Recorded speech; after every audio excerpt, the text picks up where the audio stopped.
Welcome to our channel. Today we how to register with Perplexity Pro to streamline research workflows, quick tutorial step by step clearly. To get started with registering for Perplexity Pro, open your preferred web browser.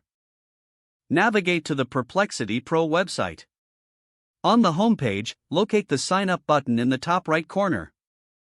Click the Sign Up button to begin the registration process.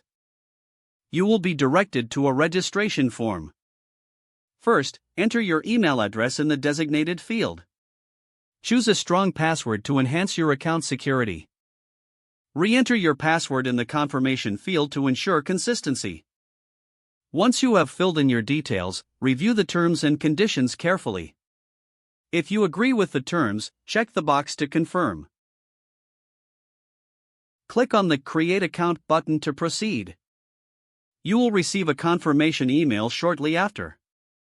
Open your email inbox and find the email from Perplexity Pro. Follow the link provided in the email to verify your account. After verification, return to the Perplexity Pro website. Log in using the email address and password you just created.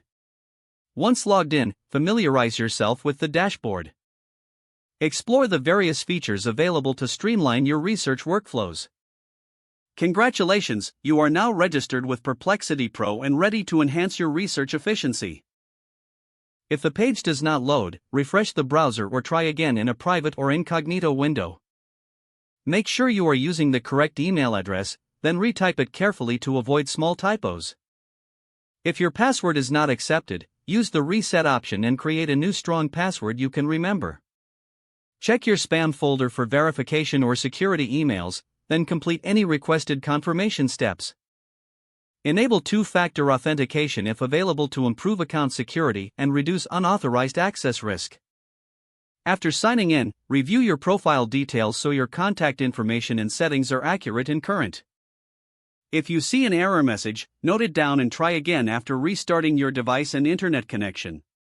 Log out when you finish, especially on shared devices, to keep your account and payment information secure. If the page does not load, refresh the browser or try again in a private or incognito window. Don't forget to like this video and subscribe to our channel for more step-by-step tech guides.